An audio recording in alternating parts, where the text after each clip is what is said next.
ప్రధాని మోదీ ఆఫ్ఘన్ పార్లమెంటు ప్రారంభోత్సవ కార్యక్రమంలో పాల్గొన్నారు. ప్రత్యక్ష ప్రసారం ద్వారా చూద్దాం.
इस वक्त अफगानिस्तान जिस दौर से गुजर रहा है, ऐसे में अफगानिस्तान को बहुत जरूरत है और भारत जब दोस्ती का हाथ बढ़ाता है तो उसके साथ जितने वादे किए जाते हैं उन्हें भी पूरा करता है और इसी के तहत इस संसद भवन की बिल्डिंग का निर्माण भी किया गया है। अफगानिस्तान में लोकतंत्र की स्थापना अफगानिस्तान की स्थिरता के लिए और पूरे क्षेत्र की स्थिरता के लिए बहुत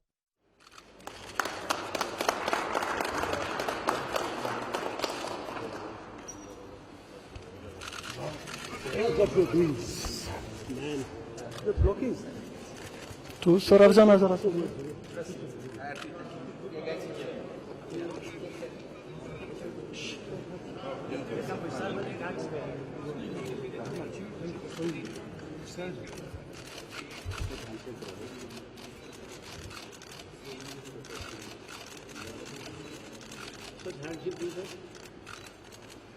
हैंडशेक दो।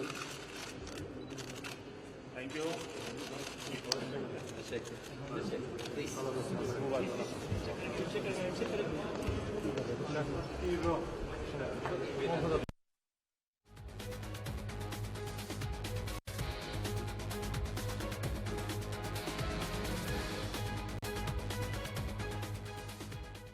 हेलीकॉप्टर भी दिए हैं।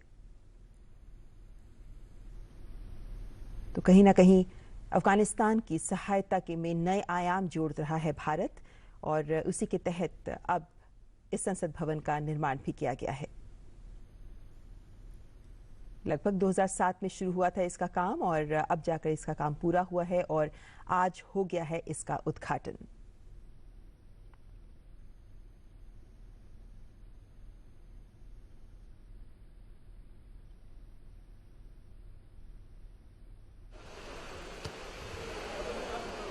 हम जानते हैं कि अफगानिस्तान में अभी तक विदेशी सेनाएं मौजूद थी।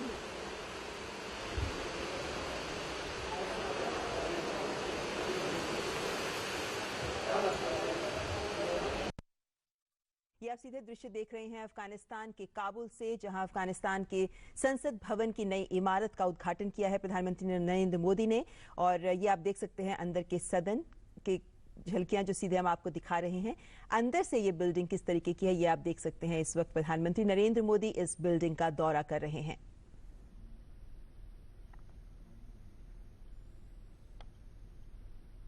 अफगानिस्तान में भी 2 सदन होते हैं, निचला सदन और उच्च सदन। जिस तरीके से भारत में है राज्यसभा और लोकसभा, उसी तरीके से अफगानिस्तान में भी निचला सदन है जिसे वोलेसी जिरगा कहा जाता है और उच्च सदन है जिसे मिश्रानो जिरगा कहा जाता है। जहां निचले सदन में वहां 294 सदस्य होते हैं तो वहीं उच्च सदन में 190 सदस्य होते हैं और उसी के अनुसार इस संसद भवन में भी ये दोनों सदनों की सदन यहीं से संचालित करेंगे, यहीं से कार्य करेंगे और इसके अलावा जो तमाम अन्य सुविधाएं एक संसद भवन में होनी चाहिए वो तमाम सुविधाएं इस संसद भवन में भी मौजूद हैं और इसी संसद भवन की इस नई इमारत का निरीक्षण कर रहे हैं प्रधानमंत्री नरेंद्र मोदी।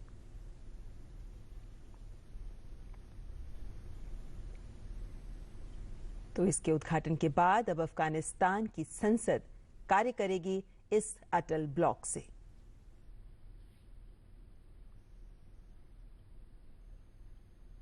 तो हर पल को कैमरे में कैद करने की कोशिश, प्रधानमंत्री संसद भवन के अंदर दौरा करते हुए।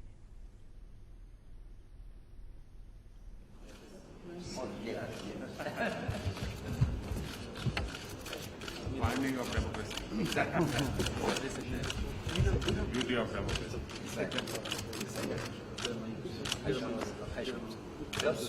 Let's please.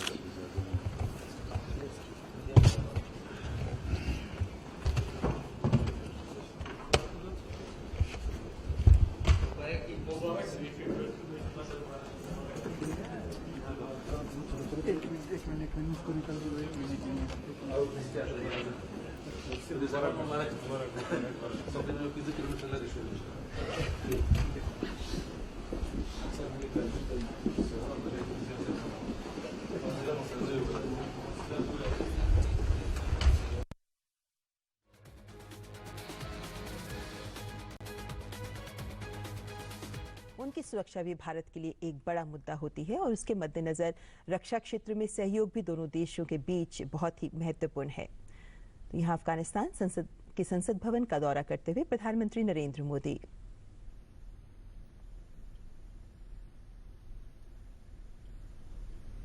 मौजूदा परिप्रेक्ष्य में हम जानते हैं कि अफगानिस्तान में लोकतंत्र बहाली और लोकतंत्र की स्थिरता एक बड़ी चुनौती भी है, जिसका सामना करने के लिए अफगानिस्तान को अन्य देशों की भी सहायता चाहिए, खासकर तब जब हम जानते हैं कि हेलमंद प्रांत में अभी हाल ही की खबर आई है कि हेलमंद प्रांत में भी तालिबान कब्जा कर रहा है। तो ऐसे में वक्त के साथ तालिबान के बढ़ते कदमों को रोकना और उनको रोकने के साथ साथ उन्हें वार्ता के टेबल तक लेकर आना और लोकतंत्र की स्थिरता के साथ देश को आगे बढ़ाना अफगानिस्तान के सामने इस वक्त की बड़ी चुनौती है। तो ये आप देख सकते हैं, ये सेंट्रल हॉल है संसद भवन की बिल्डिंग का, और इस सेंट्रल हॉल में अब से कुछ ही देर बाद उम्मीद की जा रही है कि प्रधानमंत्री यहां संसद को संबोधित भी कर सकते हैं।